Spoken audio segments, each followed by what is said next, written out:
Every shift, an overhead crane moved 200 tons of liquid steel at 3,000 degrees above the heads of the men working below. The ladle carrying it was the size of a 2-story building. If the shell cracked, if the nozzle blew, if the crane operator misjudged his clearance by 6 inches, there was nothing between those men and 250,000 pounds of liquid metal. But it moved above them every heat, every day. And the men who stood closest to it had a name that never appeared on any company payroll. They were the ladle crew. If you're watching Steel and Sweat for the first time, this is what we do here. We find the forgotten jobs and the men who worked them, and we tell you what they actually did. Subscribe now and drop a comment with the next story you want us to cover. To understand what the ladle crew did, you first have to understand what a ladle was. Because the word suggests something from a kitchen, and the object was closer to a small building made of steel and fire brick that contained temperatures twice as hot as volcanic lava. A ladle, in Carnegie Steel's Homestead works in 1905, was a vessel roughly 14 feet in diameter and 12 feet deep. Its outer shell was riveted boilerplate steel, the same material and construction technique used for locomotive boilers and ship hulls. Inside that shell, fitted and mortared by hand, was a lining of high alumina fire brick 10 to 14 inches thick, designed to insulate the shell from the 3,000 degree steel inside it. The empty vessel, just the shell and the brick, weighed between 40 and 80 tons, depending on its capacity. When filled with a full heat of liquid steel, the total weight was somewhere between 190 and 280 tons. A fully loaded freight car weighs approximately 100 tons. The ladle moving above the heads of the men on that mill floor was the equivalent of 15 fully loaded freight cars, suspended from an overhead crane, containing metal hot enough to vaporize water on contact, and liquid enough to flow through any gap it found. The crane that moved it was itself an enormous piece of machinery, spanning the width of the building on rails set into the building's structural columns, operated by a crane operator sitting in a cab suspended from the crane bridge 30 or 40 feet above the floor. His job was to move the ladle from where it received the steel to where it was needed, without swinging it, without accelerating or decelerating hard enough to set the liquid mass sloshing, and without miscalculating the clearance to the building structure, the other cranes, or the men working below. One miscalculation. The crew that worked the ladles was not a single job title. It was a hierarchy of 4 or 5 distinct roles, each one carrying its own specific form of exposure to the work, and each one essential to completing a heat without killing someone. At the top of the operational chain was the ladle crane operator. He did not work at floor level. He worked from his cab above the building, and his skill was spatial, the ability to move hundreds of tons of liquid metal through a building full of other machinery and other men with the precision of a surgeon. But the crane operator's remove from the floor was deceptive. A crane operator who let a full ladle develop a pendulum swing during transit was not personally at risk. The men on the floor below him were. The stopper man worked at floor level, standing on a platform attached to the ladle teaming stand, a structure that held the ladle in position over the ingot molds during casting. His tool was the stopper rod, a vertical bar of refractory material seated against a nozzle opening in the ladle's bottom. When the stopper was seated, it blocked the nozzle, and the steel stayed in the ladle. When the stopper man lifted it by working the lever arm attached to the rod, liquid steel at 3,000 degrees flowed through the nozzle opening and down into the mold below. He did this standing within a few feet of the open nozzle stream, on a platform that was itself in the radiant heat field of a ladle holding 200 tons of liquid metal.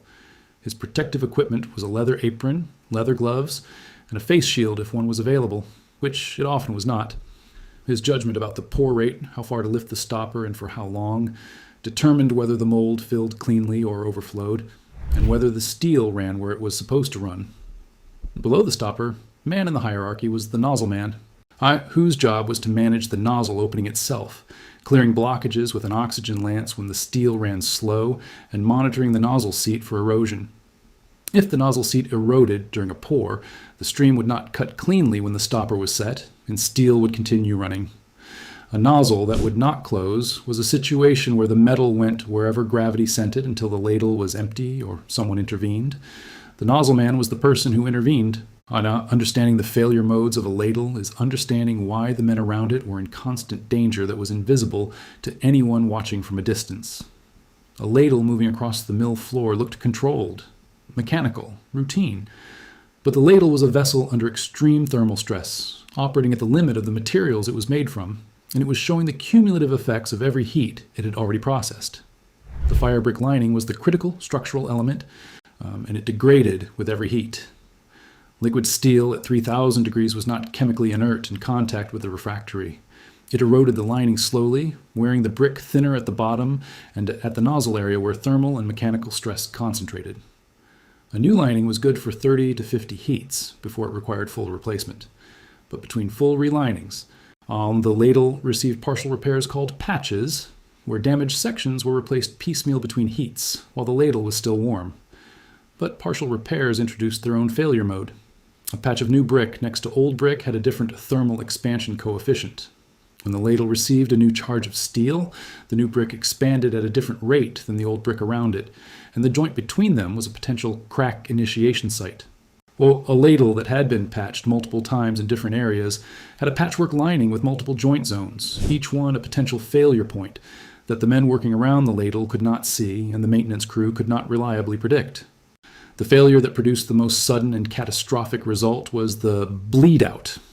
A bleed out happened when a crack in the shell or lining allowed liquid steel to find a path out of the ladle from the side, or the base rather than through the nozzle. Unlike a nozzle overflow, which ran downward into known space and could be somewhat anticipated, a bleed out could emerge from any point on the ladle exterior, horizontally or at an angle, and it moved fast. A small bleed out from a ladle under crane transit, the kind that started as a seam crack and opened under the weight and pressure of the liquid steel inside, could produce a horizontal stream of metal at the height of whatever worker happened to be standing at that elevation when the crack found the exterior. The mills had procedures for ladle inspection between heats. Ladle attendants checked the exterior shell for hot spots, where areas where the outer steel had discolored from heat transmission that indicated the lining was dangerously thin behind it. But an inspection done on a warm ladle between heats was not the same as knowing what that ladle would do when it received another charge of 3,000 degree metal. The thermal shock of each new charge was a stress event. The inspection that cleared the ladle for surface was an assessment of its current condition, not a guarantee of its behavior under load. One of the least known jobs in the entire steelmaking hierarchy was a position that existed purely because of the physics of cooling metal. When a ladle was emptied of its liquid steel, it was never fully emptied. The bottom inch or two, and the entire lower surface area of the lining, retained a layer of steel that cooled and solidified before it could flow out through the nozzle. This solidified layer was called the skull, and if it was allowed to build up heat after heat, it would eventually reduce the ladle's capacity, disrupt the stopper rod fit, and compromise the integrity of the lining beneath it. Removing the skull was a job that went to the men called skull crackers, and the job description was exactly what it sounds like. A cooled ladle, still retaining significant residual heat in its refractory mass, was positioned horizontally or tipped to allow access to the interior. Skullcrackers entered the ladle with sledgehammers, pneumatic chipping guns, and steel bars, and they broke the solidified steel away from the lining by impact. The working environment was a confined space in metal that conducted and retained heat, surrounded by the refractory dust and steel fragments that impact work produced. But skull cracking was not simply brutal physical work. It required judgment. Hit the skull too hard in the wrong location, and you drove steel fragments into the lining beneath it, damaging the brick you were trying to expose. Hit too lightly, and you spent 3 times as long accomplishing the same result. The men who did this work developed a feel for it over months and years, the same way every skilled by necessity job in the mill produced men who were better at it than anyone watching from the outside could explain. The skullcrackers were not at the top of the ladle crew hierarchy, and they were not paid as if they were. But the ladle crane operator above them and the stopper man beside the teeming stand could not do their jobs if the skullcracker had not done his. Every role in the sequence depended on the one before it. The ladle was a system, and the system required everyone. The specific physics of what could go wrong when a ladle received a charge of liquid steel from a furnace or a hot metal car was understood in its broad outlines by the men who worked those mills. Water was the primary danger. Steam expansion in a confined space is not a slow process. It is an explosion. When liquid steel at 3,000 degrees contacts water or water-saturated material, the water flashes to steam instantaneously. A single gallon of water expands to approximately 1,700 gallons of steam when vaporized at atmospheric pressure. In the confined space of a ladle receiving a charge, the expansion is not at atmospheric pressure. It is against the weight of the liquid steel above it and the walls of the vessel around it. The energy released is mechanical, and it moves outward through the path of least resistance, which is typically the opening at the top of the ladle and the liquid steel that fills it. In March 1906, at the Monison, Pennsylvania Steelworks, a ladle with water trapped in its refractory lining received a charge of liquid steel. The refractory had been freshly patched, and the patch material had not been fully dried before the ladle was returned to service. When the liquid steel contacted the moisture in the new brick, the result was a steam explosion that ejected liquid steel from the top of the ladle across the casting bay. 9 men were killed and 22 were injured. The accounts of what the scene looked like afterward are in the State Labor Bureau records from that year. They are described in clinical language because that was what the records required.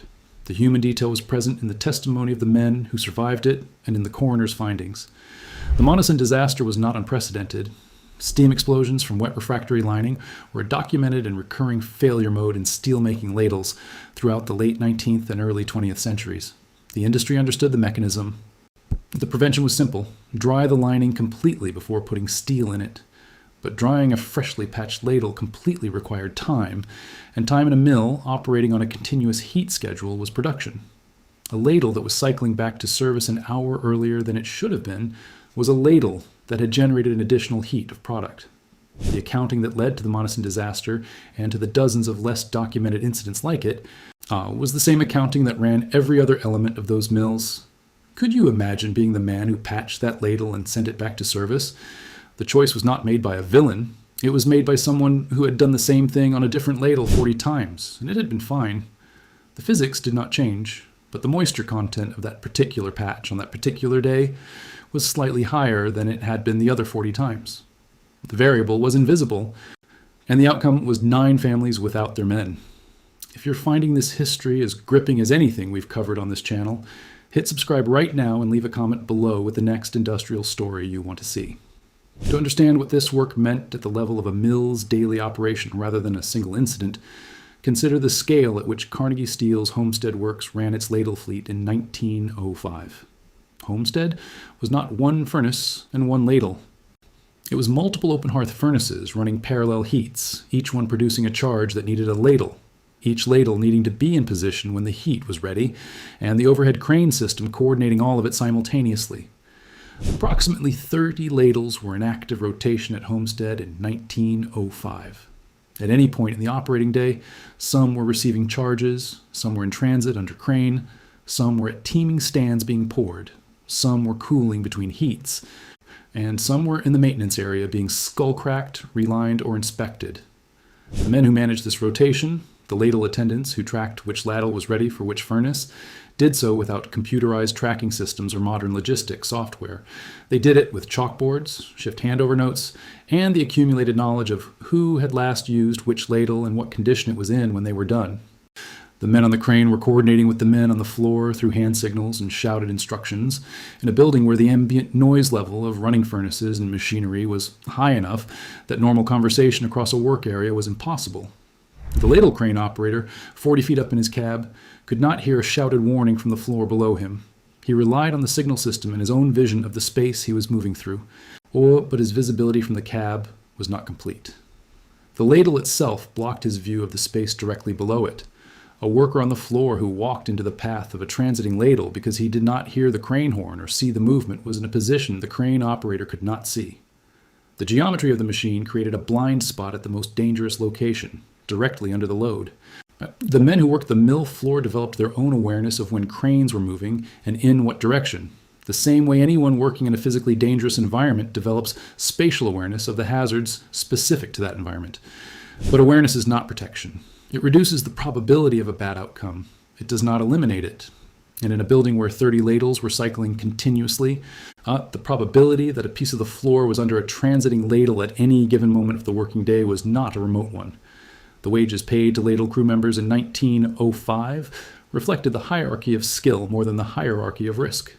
The ladle crane operator earned wages, placing him near the top of the production floor pay scale, competitive with roller operators in the rolling mills and first helpers in the open hearth department. His skill was real, his training was long, and the mill could not replace him quickly if he left. But the stopper man earned less than the crane operator, even though he stood within feet of the nozzle stream, and the ladle attendants and skullcrackers earned wages, placing them in the bottom half of the production floor pay structure despite working in direct physical contact with the most dangerous material in the mill.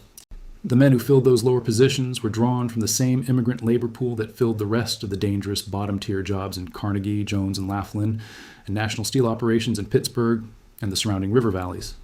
They had come from Hungary and Poland and Slovakia and Italy and from the American South, and they had arrived in the mill towns because the mills had work, because the work paid more than what they had come from, moms, and because the social network of their communities pointed toward the steel industry the way rural networks had pointed toward farms in the generation before them.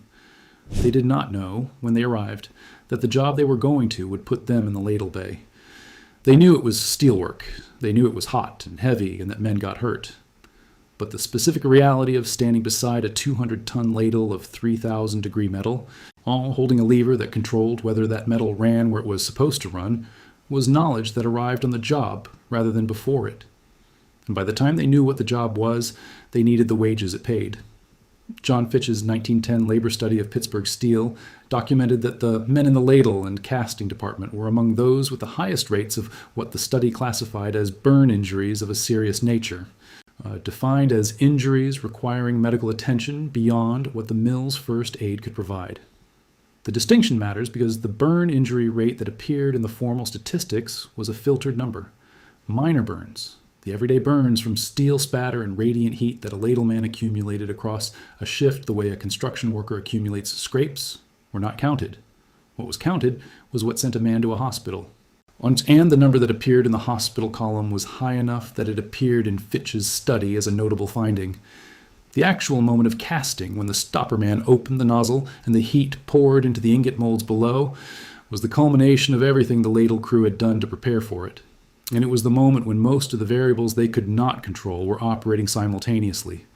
A full heat coming out of a 200-ton ladle took several minutes. During that time, the stopper man was managing the pour rate by feel and by watching the mold fill below him. Too fast, and the steel overflowed the mold and ran across the casting bay floor. Too slow, and the steel began to crust at the surface of the mold before the mold was full, producing a defective ingot that would fail in rolling. The right rate was somewhere in the middle, adjustable in real time by moving the stopper rod lever, and the judgment of where exactly the middle was came from experience. But the stopper man was not working alone. The nozzle man was beside him, watching the nozzle seat for erosion and listening for changes in the sound of the stream that indicated blockage or caving. The ladle attendant on the floor below was watching the ingot molds fill and signaling when to stop. The crane operator above was holding the ladle steady, not moving, waiting for the pour to complete before he could cycle the empty vessel back for relining. Everyone in the sequence was holding their position until the heat was done. The heat was done. The stopper man set the rod in the stream cut. The ladle moved to the relining area. The ingots cooled in their molds. And the cycle began again with a different ladle on the next furnace that was ready. 30 ladles, continuous heats. Every day, 6 days a week. The same sequence repeated by the same men in the same building with the same tools, until one of the variables that had been inside tolerance on every previous heat finally left it. The mechanization that eventually reduced the human exposure in ladle operations came incrementally and over decades, not through a single innovation, but through a series of them. The ladle car, a motorized platform that moved the ladle through the mill on rails rather than suspended from a crane, just reduced the overhead hazard by keeping the vessel at floor level during transit. Improved stopper rod mechanisms with remote operation reduced the stopper man's proximity to the nozzle. Automated temperature measurement replaced some of the judgment calls the ladle attendants had made by eye, but the ladle crew did not disappear. The work became less manually dangerous in specific ways while remaining physically demanding in others, and the skullcrackers were not replaced until pneumatic and hydraulic tools made it possible to break the skull without sending a man inside the vessel. That transition took until the 1940s and 1950s in most major mills, and in some smaller operations, manual skull cracking continued longer than that. The men who worked those ladles in the period between 1880 and 1930 did so in a regulatory environment that provided almost no formal protection, and a compensation environment that provided almost no recovery. The Pennsylvania Workmen's Compensation Act of 1915 changed the compensation structure, but it did not change the physics of what happened when a ladle failed. It changed who paid for it afterward. The men in the Ladle Bay in 1905 operated in the version of that world that existed before even that limited protection applied. What the ladle crew produced across those decades was the steel that went into the physical structure of the American economy at the moment when that structure was being built at the fastest rate in history. The skyscrapers of Lower Manhattan, the bridges across the Ohio and the Allegheny and the Monongahela, the railroad infrastructure that connected the continent, are the shipbuilding that would eventually supply 2 world wars. The steel for all of it ran through ladles handled by men whose names appear in no monument and in no official account of what was made. They are in the Labor Bureau accident statistics from Pennsylvania and Ohio and Illinois, listed by injury category rather than by name. They are in Fitch's study. They are in the handful of photographs that show the inside of a casting bay in operation, the men small in the frame relative to the ladle above them. The light from the open nozzle streamed the brightest thing in the image. In those photographs, the men are looking at the work. They're not looking at the camera. They're looking at what has to be done next, at the pour that is still running, at the crane moving above them, at the nozzle stream and the mold filling below it. The work is not finished, and they are not finished with it. If this history matters to you, subscribe to Steel and Sweat and let me know in the comments which job from the American industrial era you want covered next. Every video on this channel exists to make sure these men and this work are not forgotten.